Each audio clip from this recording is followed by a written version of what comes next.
Greetings and welcome to Mount Olympus. I am Hercules Invictus, and today I'm here at Setna with Khemet to discuss thoughts on theurgy. Greetings and welcome, Setna. How are you? Welcome, and welcome to the fourth day officially of Mercury retrograde.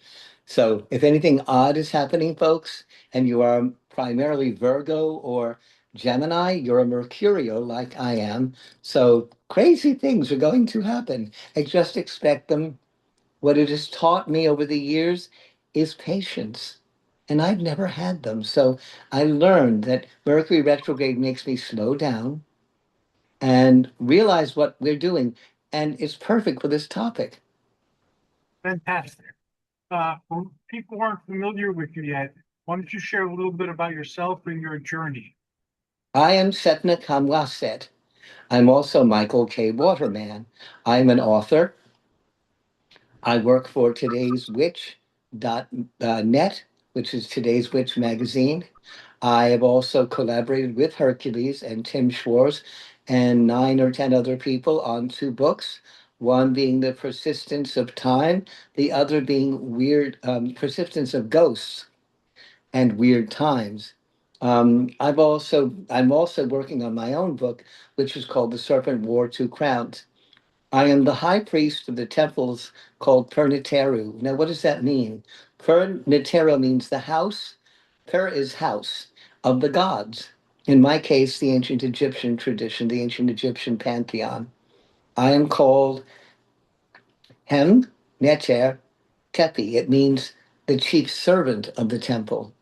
So my work is service, not only to the higher forces, but to those who would be interested in our particular way of doing things, our theurgy, as it were.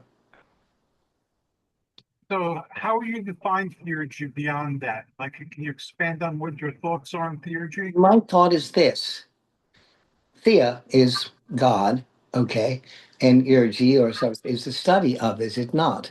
So it is how we view the workings of the All High. Put it in a basic vernacular. So how do we worship and work with the forces that are above the mortal realm? That is how I think of theurgy. And how do you practice theurgy? I use meditations. I teach my people their levels, which are four. They start out as a seeker, which I think all traditions have, including Christians and Muslims and Jews, a seeker, someone who's looking for that kind of information. In my case, also, we have what's called a journeyman. He or she will be involved with discovering who or what our spiritual beings are and how they relate to them. I will then know as high priest where they should go to work with. For instance, if someone shows me that they have a great interest in working with people for positive things, for love, for instance, or femininity as a priestess, let's say, I will tell them to work with Hathor, Heteru, because she is involved as Aphrodite in your Greek traditions, is in love and such. And it goes on like that. All the different deities have different aspects that they work with. And so we work that way. And with prayer, meditation, learning to work within spirit and working from without as well as within. How does that sound to you, Hercules? That sounds great. These days, theurgy is called deity work, or it's company called the deity work, and it's as you explained, connecting with the divine. Yes, that's very important. We I'm sorry, go right ahead. Go ahead. I was just going to say, I feel that things of late have lost that a little bit. And so you and I and many others are trying very hard to reconnect to spirit, to the all high, to the universal beings.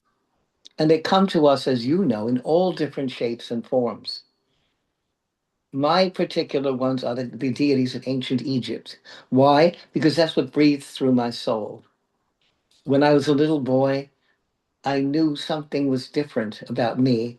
And I had connections with those, with first the goddess Isis. She came to me literally as a manifestation, and she said, "You are my child. You are part of my world." And I thought, okay, I didn't know anything about religion yet. My parents were Catholic and Lutheran. My mother's Austrian. My father is English and Polish. So my Polish grandmother said to my father, my English Church of England grandfather, "Edwin, we are going to teach the children Catholicism, yeah?" And since Church of England was an offshoot of Catholicism, Grandpa said, "Sure, why not?" And he went back on to watching his ball game, not really paying attention. My mother decided when my sister was born that she needed more spiritual guidance. And then rather than doing what her mother did, who was a witch, and I am a hereditary witch, um, my mother went into the Lutheran church and said, "Okay, that's what I want." She saw one in Uniondale, Long Island called Grace Lutheran, and she said to my father, "That church is pretty, let's join it," which I thought was kind of funny, but there was something in the positive vibe of that particular church that pleased my mom. So there she went. And she wasn't what they would call a Sunday attendant. I won't use the word, but a Sunday attendant. My mother was quite religious in her own way. She had a connection, she felt, to spirit, as do I. I've always felt, as a psychic and as a medium, which I also will say is part of my tradition as well, that I have a connection, a divine connection to spirit. I know many of the other people who work with Hercules are also of the same way in different traditions. And that's what was wonderful about Hercules. He accepts, can I say this? He accepts all different traditions. He sees the energy in all of us and all the different light. Like when you have a crystal and you hold the crystal up to the light and the reflections of the light come all around. That's how we look at religion. Each person has their own personal epiphany, stream of consciousness, Shakti put by the Indians. A stream of consciousness, I aha moment, as Oprah would say. Um, and that's what I look for with people, to help them bring that aha moment to life. And that is a noble endeavor, and thank you for your kind words. Um, Now, the gods from different cultures follow us.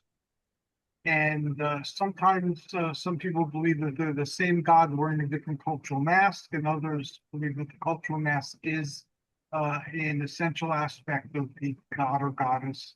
And the Thor and Jupiter, for instance, would be separate deities under that particular point of view. Where do you stand on that particular question? Interesting question. I believe that the gods and goddesses of the entire earth are regional watchers. I believe, because I'm also interested in the paranormal, um, and I'll put that in there, that these beings are watchers. They have a divine force within them, and I believe they came to different peoples in different forms, derogate to those people's traditions, and I understood things, forgive me, that way, so that they were going to, for instance, in my tradition. Okay, so I believe that the Egyptian gods and goddesses were originally ancient astronauts. And I know that's going to shock a lot of people, but the goddess Isis said that she came to the earth from a different level, which is a different dimension, and she came from the area around the star Sirius. She's called Sotis, which is the dog star, and that is, after all, Sirius. So she came that way. Her husband, Osiris, they say came from the area around Orion's belt. Orion, Osiris, similar names. And he came down it, but traditions have it that they have their brother and sister. Well, that follows the ancient Egyptian traditions as far as the pharaohs' the marriages. They were all brothers and sisters, which they believed came from Isis and Osiris. So I believe, because the Egyptian gods and goddesses are all shown to have gold skin tones, not human skin tones, metallic golden skin tones. What if those skin tones turned out to be spacesuits? I've often said this, but a long time ago, I started looking at ancient aliens, and I'll be honest, I was laughing. I watched the Giorgio Tsoukalos and the others. I said, "What's going on here? What is this?" And then I started to the brain, the little gray cells, as my hero Poirot would say, started to turn, and I saw, hmm, well, these beings are higher than human. These beings have more intellect and more knowledge and things. And they were here according to the Anunnaki, the Aztecs, the Incas, the Greeks, the Romans. They all came down from somewhere to teach us how to live our lives better. And I honestly believe that those beings came either from both from another dimension as well as the stars. How does that jibe with you, Hercules? That's a very interesting topic, and we're actually evolving a show to deal with that topic alone again. We had a show like that running when I had the Blog Talk radio station. And Oh, I remember. Yes, yes. yeah, so I'm going to bring that back. And recently on one of the shows, I asked one of the guests who brought up the ancient astronaut theory, and he believed that we were created originally as a slave race to mine gold. There is a book called um, something to do with the Earth. And yes, that actually was a film John Travolta did a while back about that we were engineered by more powerful beings as not only servants, but also food, to serve mankind. It's not a guideline, it's a cookbook. Twilight Zone, yes. Yeah, Twilight Zone, exactly. But that was what a lot of people believed. I think that they came down, saw our evolution, and said, okay, we got to fix this. It's not going well. It's not going well. They're still, walking around, scratching the fleas, and not even hanging out in caves. They haven't discovered fire yet. And I do think, for instance, in Greece, there is the myth of Prometheus, who came from Olympus and brought fire to human beings. Well, in Egypt, that's Horus, the sun god, the second sun god. He came and they say he brought the gift of sunlight and fire to the earth and taught the Egyptians how to use fire for cooking to stay, well, not to stay warm, not in Egypt, except in the wind, at night, um, but how to improve their lives by making things like iron and copper and such with fire. So it's a similar tradition that way. I find all the Mediterranean traditions, and I'm going to add in there the Arabic peoples, the Persian peoples, the people that were on the Minoan, who originally were on Crete and Tyre, who were Greek derivation, or perhaps the original Greeks, and all the way around to France and Spain and Morocco. They all have this theory that some high beings came down, visited us, and presented knowledge that they, from then on, wanted us to teach our children. And I believe that. I really do. It took me a long time to accept that because I was taught, well, I was raised partially pagan and partially Christian. And both of them said, oh, come on, that's not the way it is. The gods were always here. I began to question that about 15 years ago when my life changed. And I thought, okay, let's see about this. And I brought that into my tradition in my temples so that we find meditation in such a way so that you can communicate possibly high with the high forces, that you understand the vibration. You talk about the cerulean blue. Cerulean blue is actually, if you watch the movie The Devil Wears Prada, cerulean blue is a green blue. It's almost a teal. And that vibration is health and life at the same time. A great energy. So if you think about blue green, well, what is the earth but blue green, isn't it? Green for the plants and the earth, the plant, the land, and blue for all the water. So we are a blue green planet. And so That I close to the symbolism of the Cerulean spear. Talking about the ancient astronauts, though, I had asked this guest uh, if the gods of antiquity came back, and that's true. What if they decided we've got to go back to the mines again and dig for gold? Would he be jiggy with that? And of course, he wasn't. And I wouldn't be jiggy with going out and digging for gold. So maybe some of the stories about how we rebelled against and overthrew the gods of old have some truth to them as well. Well, the Norse think, that Ragnarok and the end of Valhalla happened. If it didn't, Wagner wouldn't have a couple operas. So I don't, and Olympus never collapsed. The gods of Egypt aren't dead. The gods from India, and there's 500 of them in India. They're all alive and well. People say, oh, when the gods were, and as a pagan, I'm going to say they never left. I think what happened was they said, okay, what your parents do. You're on a bicycle and you have training wheels. I believe that they took the training wheels off and let us skin our knees and fall and see how we could do. And I don't know if they're so happy with us. So I think that they will become a little more visible in the near future, in the very near future. I think that they've always been around to help, but I think that we try to evolve away from them. And I think now we've discovered, oh boy, we need these people. We need help. And so I work with prayer, meditation, incantation. Now, I want to say something about that. It's very dangerous. An incantation means you're bringing the deity into yourself. So I say to people, do what is called an evocation, bring them to you, bring the energy to you, summon that energy to you, but leave it. Don't bring it into yourself. We've all seen, at least some of us have seen The Exorcist and such. So when you have kind of a rogue spirit inside you, you've got two minds or two energies fighting each other, and that's not very good. That's a very interesting perspective. There are several others, that view the gods and our relationship with them a little bit differently, but that's a very interesting interpretation, and I can understand it. I also don't believe the gods went anywhere. The gods of Olympus are the gods of Western civilization, and the Western civilization is still here.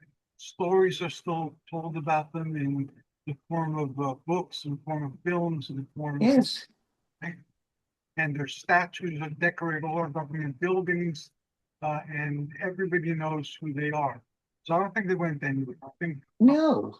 And I think if you look at the Abrahamics, you have the Jews don't have a picture of God, but the Christians do. You've got statues in every Catholic church of saints. You've got of Jesus, Jesu Bar Joseph to me, Mary, et cetera, et cetera. And I remember going with my friends to St. Martha's Church in Uniondale, Long Island. And the little old ladies, especially the little Italian ladies in all the lace veils, and I'm sure you see it in Greece too.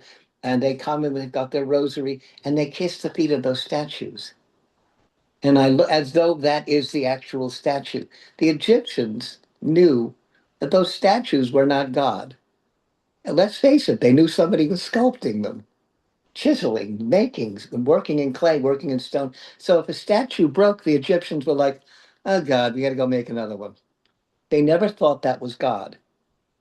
well, the Greeks in their theurgy, they would bring the deities down, and you put the deity in different places. Once you brought it down, you can anchor it. You can anchor it in an object. You can anchor it in a statue, and those were called living statues. The ones where the gods came into the statue. You could anchor it in another person who would act as a medium, or you could take it inside yourself and embody and express the God uh, to the best of your ability here. So there were different ways of linking with the gods and keeping the gods here on this rate of vibration and involved in the daily affairs of humanity. Well, for instance, even in the Inca, I don't know if you're aware, but they still have a tradition in some of the villages and things, the same in a similar way that the Egyptians did, except to an extreme. They will take the mummies. that they buried them, 2, 3 years ago, and they're all now dried out because of the extreme climate in Peru. They dress them if it's smoked, to have a cigarette in its mouth, and they put the clothes on them, and they have lunch with them, and they pray to those mummies for guidance. Now, the Egyptians had a thing which I have behind me. It's a false door. What is a false door? Why do they work with that? They felt that the spirit was connected. The mummy was actually in Egypt. The mummy was, I don't know what you call it, kind of a landing place, a landing gear. I don't know, like the lights on a runway. They were going to go to a designated X. Well, that's the mummy. The Egyptians didn't believe they were going, contrary to belief, the Egyptians did not believe that that mummy would come back to life. That's not going to happen. They felt that that body would connect the people that were still here to that spirit. So there was a spirit door. And the spirit door, the Egyptians would bring bread and wine and what have you. Many, many people in other traditions in cemeteries come with a picnic, and they'll sit with Uncle Fester or whoever it is, and they'll talk to the tombstone. In the Jewish traditions, they put a rock on the tombstone. It's in remembrance. In I know the Christians do many other traditions too, put flowers on the grave to please the spirit of that being. The Egyptians would do this false door, and they actually, for as long as the people in the family were alive, they would be, visiting with Uncle whomever or Aunt whoever, Mommy, Daddy, Pharaoh, Queen. They would be sitting with them, communicating with that energy because that vibration they felt was still there. And their religion doesn't revolve around the dead. That's something else. That's part of things. The book of the dead is actually called the book of coming into the light, night as well as day. It's a practice for life, to connect with each spirit, to connect with each god or goddess. In my tradition, each one of my priests or priestesses, and I will tell you that I teach people these things, they will find that spirit that connects with them, that they feel breathes within them, that's part of their life. It's who they are. You're Hercules. If you were in my traditions, you'd probably be Horus. He's a hero, he's a warrior, he's a governor, he's a good spirit, he's the one that takes care of humanity. And that's what Hercules did. You are a person who takes care of people and brings knowledge, protection, love, family, unity to people. And that's what Horus does. Heru. I wear him always on my chest. So we go that way. We go from a person who's just learning about what they're doing to someone who's a little more certain. They must learn the ceremonies. I teach people hieroglyph. Why? Okay, you're not an artist and you can't draw a straight line with a ruler. I'm not good at it unless I have glasses on. You look at these things, you draw the energy. For instance, this is Isis. It's a step. Mhm. But that means that she is the throne, she is the base that everything and all the energy from that temple sits on. She is the one that holds up, like Atlas. She's the one that holds up that energy. She's the mother. Ra or Horus or Amun, depending on your tradition, is the father. So we have a mother and a father deity. Most traditions have that, a male and female deity. We celebrate them all. We just had the summer solstice on the 22nd, I think it was. Last, Um, sorry? last week, yeah. Yeah, right. And I had a huge ritual, cyber ritual online with about 1,900 people that I didn't even know that was going to. I know I was flipping out. 1,900 people. That was on TikTok. It was crazy. It just was kept going. And we did the ritual and we went on. We did the thing where I call Ra rising. It starts at sunrise. You pray to the deity of the sun, but that's an earth deity, isn't it? But Ra is also Ra Atum. Atum there's no statues of Atum. There's no pictures. Ratum is what we would call, or you would call if you're in Star Wars, the Force, the energy of the light of the whole universe. There's no pictures, there's no statues. There were statues at one time of a man with his hands out with a big lotus blossom on his head. But it also sometimes was done as a woman, or sometimes just as a lotus blossom. They were just trying to show there was a universal force. And that's what we do. That's my idea for theurgy, connecting, as you always say, with the universal force in my particular tradition. Now, what would be the purpose, in your perspective, of connecting with the divine? Like, how would we improve this world or the condition of the people inside it or meet greater wisdom? Well, we're human, aren't we? Excuse And me. we were told many traditions say we are the stewards of this earth. And so far, the guy between you, me, and the wall, we're not doing so good. We've got wars all over this planet. We've got people starving. We've got people beating each other up. We've got all kinds of violence going on. We've got to get back to the fact that we're all brothers and sisters. We've got to stop hating each other and misunderstanding each other. Just because this one's purple and that one's green and this one's black and that one's red and that one's white makes no difference. The Egyptians were a mix of peoples. Um, or later on, there were some Caucasian, but they were African peoples. They were Arabic peoples. They were Hamitic peoples, all mixed. The Europeans came later, Alexander the Great, for instance. But, before that, you had Persian traders, Arabic traders, Berbers, Nubians, all these people kind of squished together and they made Egyptians.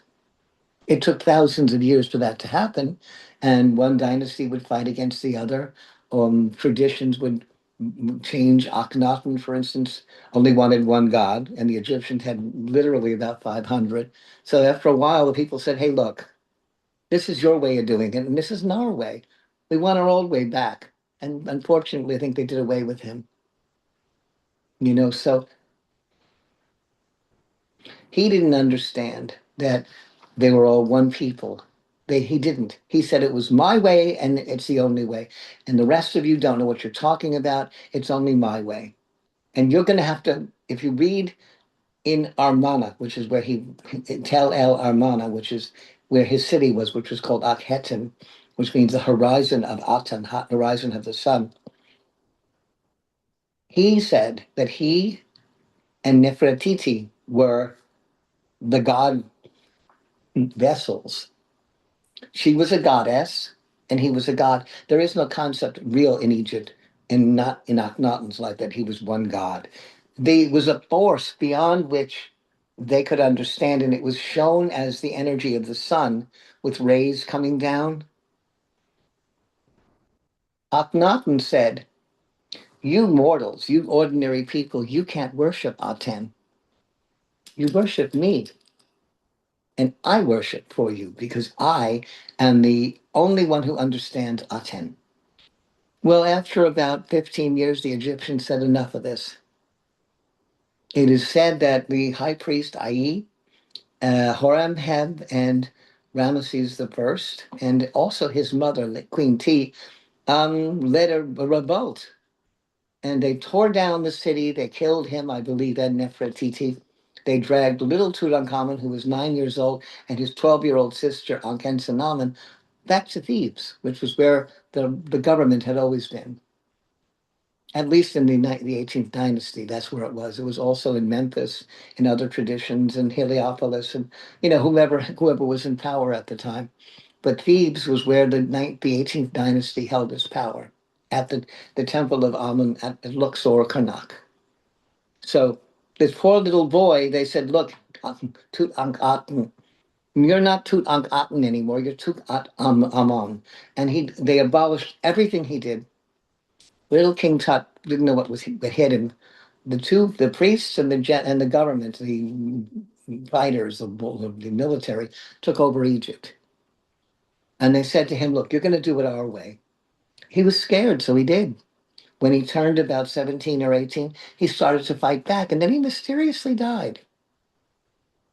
Bureaucracy, I say.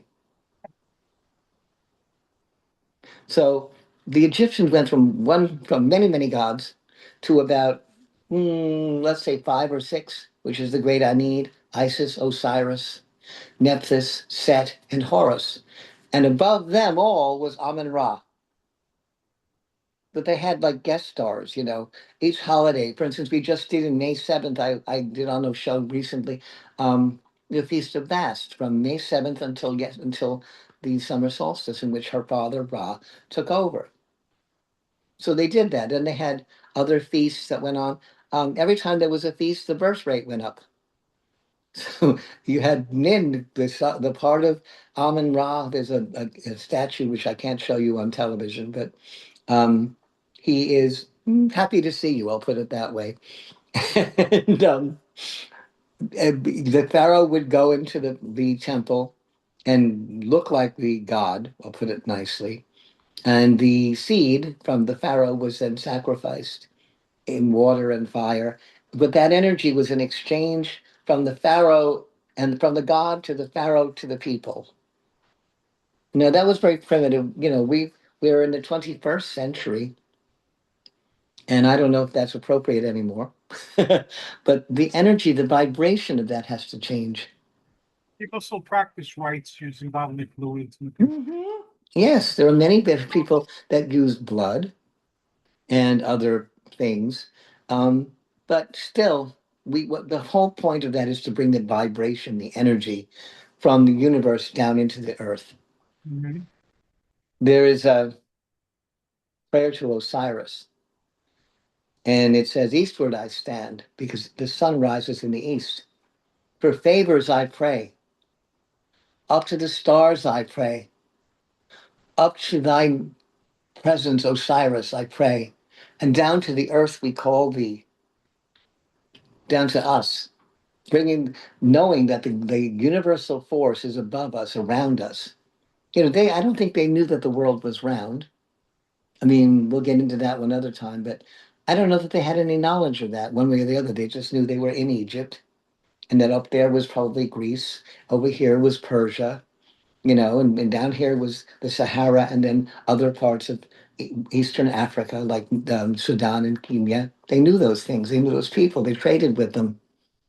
The They point is, though, they knew that was on the earth, and the gods and goddesses were somewhere around them. had a knowledge of everything. Their understanding of the rotation of the planets around the Earth and where the planets were exactly is not the same as we have today. They believe that those were under the arch of heaven, so the planets were lower than the heaven that surrounds our planet. Well, they know that the great pyramids, the three pyramids, Khufu's, Khepra, and the others that are there, they knew that they were not in the same position that they were when they were built.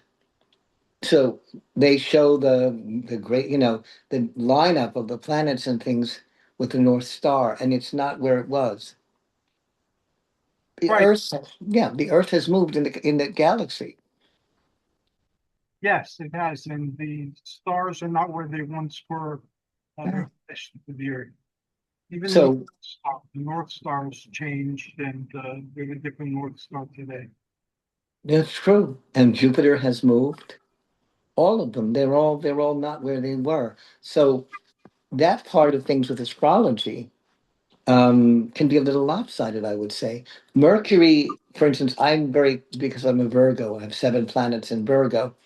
I'm very affected by Mercury retrograde, which is happening now. Um, I have learned how to go with the flow, which is to take little steps. I've learned that Mercury is a challenger, like the god Hermes and the god Tethos in Egypt, Tehute, is going to say, okay, I'm going to put this before you. Fix this challenge. Show you. It could be you can't reach a cereal box, or you forget where you put something in the house, but that's the challenge. Or a couple of weeks ago, um, just as I knew Mercury was coming, um, I couldn't find my keys. I was sitting on them in a restaurant in the back pocket and I was uncomfortable. So I didn't think about it. I put them in my backpack. We got out of this restaurant and I panicked. And my poor roommate, Charles, said, I don't know where my keys are. So here we were locked out, except we weren't. As we got out of the restaurant, I walked toward a gas station because I thought, well, maybe I dropped them in there. I'd gone there to pick up soda or something. I forget exactly. But I realized, oh, they're in my backpack. But it made me slow down, retrace my steps, think in my mind what happened, and I found them. And Charles had left his. We have a bay of mailboxes in the middle of our complex. My poor dear friend is a little absent-minded, and he opened the mailbox, took out the mail, put that in his backpack, closed the mailbox with his keys in there. So that was the first beginning of the Mercury retrograde. There were two other things that have happened to him since, which are a bit crazy. But I realized it's things that would not normally occur, but that the planetary influence, because Mercury is a ball of lead, and in lead, electricity can't go through lead. You know that. It's a matter of science. And neither can solar vibration, positive vibration, get stuck. And it's not that the planet's moving, we are. Like you said, Hercules. Mercury goes very slow. It's just that we met up between Mercury, the sun, the Earth, Mercury, and the sun. And what happens is it blocks off that communication energy. Lights, traffic lights go haywire, computers go nuts, people, because we're affected by electrical energy. We go bluey. It's like being in a full moon. Yeah, So I see things as challenges also that are developmental and are there ultimately to help you reach a certain point of understanding or competence. I've stopped panicking. It took me 67 years, but I stopped panicking. I stopped worrying. I was like, okay, now think about what's happening. Think about what you did. There was something I was looking for before we came on the show this afternoon. I looked, I needed something so I could bring it to the show. And for the life of me, I couldn't remember what I did with it. It was in the kitchen. You see, I'm a person that puts everything away in exactly the same place. And when I don't, it doesn't compute in my brain. I'm very much involved with order. And I take that from Isis. She's a being that creates order and also logic. And Thoth, her teachers are Ptah and Isis and Thoth. They taught her magic. And what is magic? Magic to me is the ability to use those etheric vibrations that are all around us and to learn how to manifest that energy, to direct it, to channel it into what you wish to happen. And that doesn't mean you can influence somebody else's brain. But what it does is give you an edge in what I call the realm of possibilities. You have a map then, a psychic map or a spiritual map by which you can make things work. I'll put it that way. When I first reached my late 60s, I like order also, and I like things having their place and being in a sequence and so forth.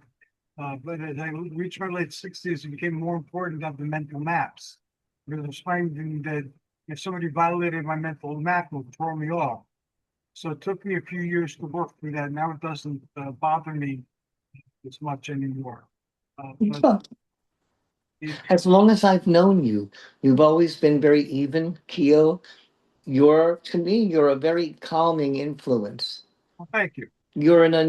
He's very, folks, he's a very unusual man. He's strong as an ox because he's Hercules, but he's also got this wonderful, humble, gentle streak in him that I don't know of too many other people that have. It's an inner peace and it's a beneficence toward mankind that I'm sure, and that just emanates out of Hercules. thank you again for your kind words. I meditate a lot. So, Since I've come to Savannah, uh-huh. which I recommend to everybody, and there is an Olympus up the block. Yes, right. Yeah, you can go. They're building new houses right there, right now. Townhouses and things. They're really, and they're not expensive. They're good. Um, Plug for Savannah. Savannah has serenity. It has mystery. It has loads of positive magical energy. And I didn't realize where I was a vacuum, a negative vacuum. That was Newark. Sorry, Newark, but I didn't find in that place that the vibration was correct for me. And that's the thing. You've got to find in your religion, in your beliefs, whatever the system is, that you have a harmony in yourself and with the world around you. You have to feel comfortable in your own skin and in the environment around you. And Theurgy does that. It gives you, I'll call it a guideline, a lifeline for making yourself work. How does that sound to you? That sounds great. Literally, the word theurgy means divine works or Thea, yes. divine deeds. And Sophia or theosophy means divine studies or divine knowledge. Well, And doesn't Sophia also mean goddess? well, there is a goddess named Sophia. Yes, yes, there is. And in Gnosticism, she plays a very big part. And the Gnosis is direct knowledge. So whereas theurgy is stuff you do and theosophy is stuff you learn about, Gnosis is direct experience that you get for yourself. But I believe doing what I do, that I am falling within the grounds or the um, what would you call it? I would be falling into the directions or the line of theurgy. Mhm. Because as a priest, I'm an advisor and I help people. Our tradition is called the Way. Ancient Egyptian religion is called the Way. So it's kind of saying, okay, this is a guideline, a direction to help you find your own path in the world, in the universe. But this is our directions, our way of doing it. And, see if this is right for you. In my temples, I say to people, I will never force you to do these things. You need to read the basic things, see if that's right for you. If it's not, that's all well and good too.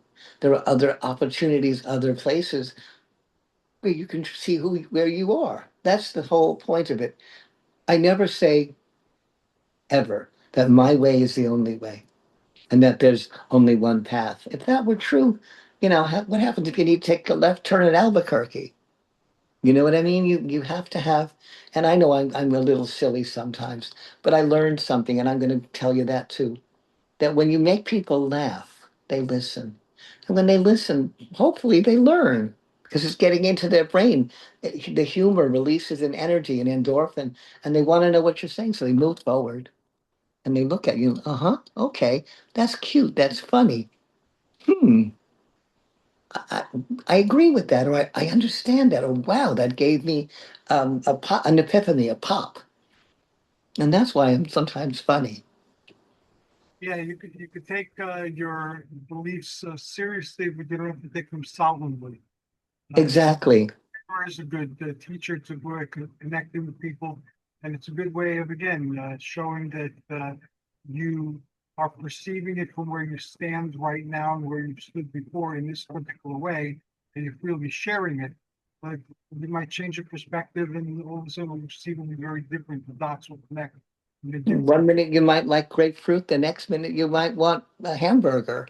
It Correct. depends on your point of view. You've got to find what is the right synthesis for yourself. And, I present what we do as this is an option. If it's not the right option, that's okay too. You know, I've always been that way, and I guess I've gotten a little more radical as I've gotten older. Sometimes I'm the bad boy of the religious world, but it's because I see people saying to me or to anyone, this is how I do it, and it's the only way you can do it. I don't think so. The gods, there's so many different gods and goddesses and theologies out there. So many. There's, as many as pebbles on a beach. And so I tell everybody, as a Kemetic high priest, you've got to find your way. If I can help you, I will. And if I can't, it's maybe because we're not in this, we don't, our vibrations don't work together. But I can still try to help you. I can still try to point you in your own direction. Yeah, that's very important though, because the reason why we have all these different paths is that people are different and what they resonate with is are different, and not everybody wants to go to the same place. I grew up in a Greek Orthodox tradition, Wow. and they lost me by telling me that the afterworld would be myself and everybody I know and everybody in the world who accepts the truth of Orthodoxy on their knees singing hallelujah for eternity. Now, I have attention deficit disorder. My consciousness all over. I could not imagine sitting You're so bad. 30 seconds to praise the Almighty lives us forever. So that started my quest for other ways in a very serious way because I was older by then. My residences were, as we talked before, with the entertainments that had Greek mythology, Hercules and the Sons of Hercules, the mighty. Ah, I love them. You know I do. I can't wait for that whole thing to happen. It's so much fun. With me, when I was little, I watched everybody in the coven. I watched them all dancing and singing and having a good time. And okay, they had a particular, they were Celtic and they also followed some of the Norse traditions, but in the Germanic way. So Odin was Wotan, Mhm. Thor was Thor, etc. But I kept looking at this going, okay, I like this, it's interesting, but I don't resonate with it.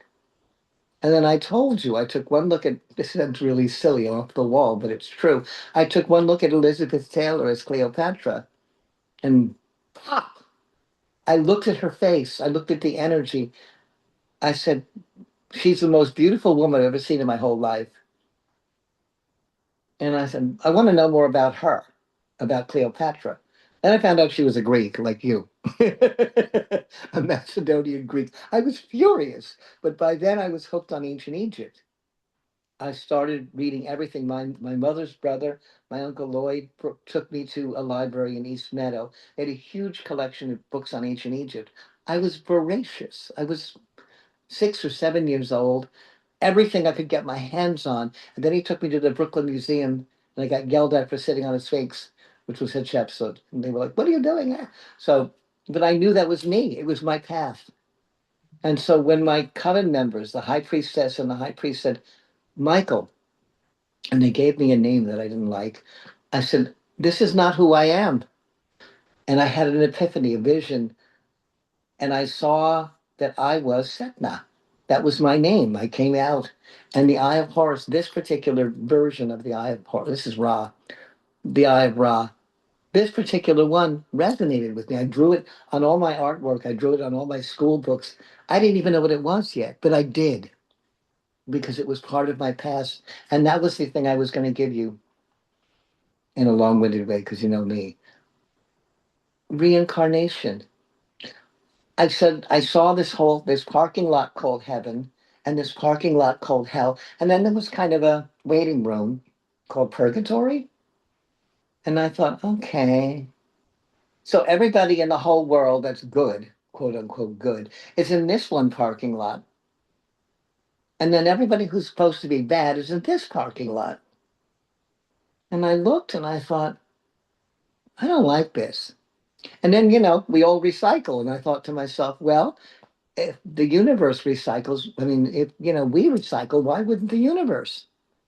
So I believe that the soul comes back to the universal force, and this is also true in the hieroglyphs. There's a place called the Elysian Fields, like you believe in Greeks, that there's a place, but there's also they have the opportunity. Are you going to stay in this, I'll call it a parking lot, where you're happy with your family and whatever, or are you going to move on in your spiritual quest? And so I looked at that and I thought, that's for me. I want to make the most enrichment in my soul as I could. And so that's where I believe, for me and for those like me, that's where I believe we belong. Knowing that we can go forward and educate ourselves. I'll give you a point. I know that I had French lives. I don't talk about them very often, but when I was in school, French came to me, two, three, because it was a language. Aristotle said it. You don't learn anything, you remember it. He was hinting at reincarnation. And, I believe that's true, that you do remember. Hindus say that it takes 200 years, about 4 lives to play the sitar. Ravi Shankar, they say, was reincarnated 3 or 4 times learning to play the sitar. And it's possible. So I felt that about French. I felt that about the ancient Egyptians. It was, hey guys, I'm back. Here I am. And I felt that energy like I was home. And I know you with your Greeks, it's the same thing. The Olympians are your home. Yes, I spent years studying other cultures as well. I was a rune master for many years, and I taught classes in New York, New Jersey, and Pennsylvania for a while, in the runes and in the northern current, as it's called. And of course, it was very Grecianized, as all my works are. But yes, I've lived in other cultures. The Native American Lakota tradition, I studied that for a very long time. Many forms of shamanism, which is like the core religion of humanity, the core esoteric practices of humanity, uh, the Arthurian tradition, the Celtic tradition. So I'm well traveled. But yes, you're right. The Olympus was my home from the beginning. And after a life of wandering around, visiting different places, I've always gone back to Olympus. Now I decided I'll just stay there. Oh, heavens, excuse me. Well, I was born into the Celtic Druidic traditions. My uncle Lloyd was a bard in the group. An aunt that was a high priestess, an uncle that was a priest, and we all met, which is really kind of funny, um, underneath the basement of a Methodist church. The Methodist minister, one of them, was part of the family. He was a witch. Oh my goodness. So my witch family came here in 1653 with the Dutch, and they helped establish the town of Hempstead and Brooklyn, and actually the West Village. I have ancestors. I have documentation of these things, and so I was brought up in that tradition too.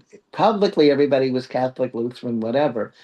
Privately, no. We had ceremonies. My mother always laughed because I had a mini coven, I'll call it, when I was in college. And they were down the basement and we were all robed. It took us about 3 hours to get dressed. Well, by the time you put on robes and makeup and amulets and things, I wear a lot of amulets. So my mother would say, Michael, every couple of weeks you put on a costume party. It was a ritual. It was either the moon or a major or minor Sabbath. And so my mom would come down and she used to complain about one thing, the incense, because the whole basement was clouds of incense. But I learned that even the Egyptians liked that. I have many incense burners now too. The problem with this house with my incense burners is above, you can't see it here, but above my bedroom door, there is a smoke alarm. So if I want to do anything with incense, I have to go out in the patio. The similar Athena, my wife, is very sensitive to the smell of incense, so we can't do incense. And I learned, like I learned many things by being challenged, that I can imagine what incense smells like. Those raised with incense, being part of the purification rituals for the home. So I found it imagining the incense, just like mentally doing a ritual, it's just as effective as having the incense. So for anyone out there that might benefit from this, I'd offer it to you. What we use, I make ritual oils, Mhm. and they actually will, um, I guess, fluoresce with fragrance and such, so that, I know it's the wrong word, but bring out fragrance around everybody. So it's not incense that's on fire, but it is incense on the body, Mhm. essential oils, and that works the same way. You feel the uplifted effect, and the alarm doesn't go off, which is really good. Good. We're approaching the end of our conversation for today, and you're very active and you're very widespread in your reach. How can people enter the doors or the gateway or the the door on the wall to your world? Oh boy. You can get me lately at Michael K. dot I should say at todayswitch.net. You can get me at Michael K. Waterman on Facebook. You can get me at Phone a Wizard, because I'm the Wizard of Phone a Wizard on Facebook. You can get me on Instagram, which I want to say I don't really use that much, but it's the Permanent Tarot Temple. I had Permanent Tarot Temple on Facebook, but they've spanked me, and I don't have that anymore. Um, or you can write me at mkwaterman@icloud.com. Or if you really want to know more information and you want to talk person to person, you can get me on my phone, 516-650-3691. And although I'm in Savannah, yes, that's a Long Island phone number. I've had it for 30 years. I can't change now. There are too many contacts. So I don't care about what do they call it? Roaming charges. It's because I'm on Verizon and they do those things. Sorry? I don't even know if there are roaming charges. Oh yeah, I see it every month. There's a roaming charge. I'm not roaming. I'm Greek. I'm Egyptian, not Roman. So that's the best way to try to reach me. Call me, email me, find me on Facebook. I'm on TikTok under my name, Michael K. Waterman. Also, it's Setna Comwest, Setna underscore Comwest at on TikTok. Awesome. And I will be inviting you to a new series of conversations on Theurgy. And one of the first things we're going to explore are people's perspectives on who the gods want temples. And if so, virtual temples are okay or physical temples are a must. There are a lot of different opinions. So the point will be to just everybody, like in a debate society, just to present their point of view and explain it. And people can make up their own minds as to what they're going to do or what they feel the gods want them to do. I And mean, I have a small temple here, but my cyber temple, which is where we're in right now, do you guys like my cyber temple? The cyber temple, I work with people all over the world, and I think that's what happened. You know, everybody can't get to Savannah. Everybody couldn't get to New Jersey or Long Island. And then COVID-19 happened. And so I thought, okay, phone a wizard, which was once in a while thing, and I was going to people's houses and things and reading for them, and working with ghosts and such. Um, Went out the window with COVID. You know that. So the yeah, same thing happened with my temples. During COVID, people were like, "Well, we can't really do ritual because we're all stuck in the house. We're all, you know, um, isolated. So I had to do something." So I started to create a Permanent Tarot Temple online. And that works. It works fine. I've got people in Africa. I've got people in Europe, Asia. There's a whole Japanese group. They're really interesting. They're very into eyeliner, which is kind of cool. Uh, they like Cleopatra. So that's, but the Planetary Temple online is the best way to try to get hold of me too. And then we can worship together. incredibly awesome. Thank you very much, Sedna, for your wisdom, your perspective, your sense of humor, and your presence. I appreciate you being on this episode of the Thoughts on Theurgy, and I look forward to our next conversation, which will be in 2 days. That's true. When Setna will speak. All right, everybody. Bless you all. Life, health, and prosperity. Good night, my dear friend. Good night, my friend. I'll talk to you soon. I'll talk to everybody soon. Till next time, joyous journeys and amazing adventures, everybody. Good night. Good night.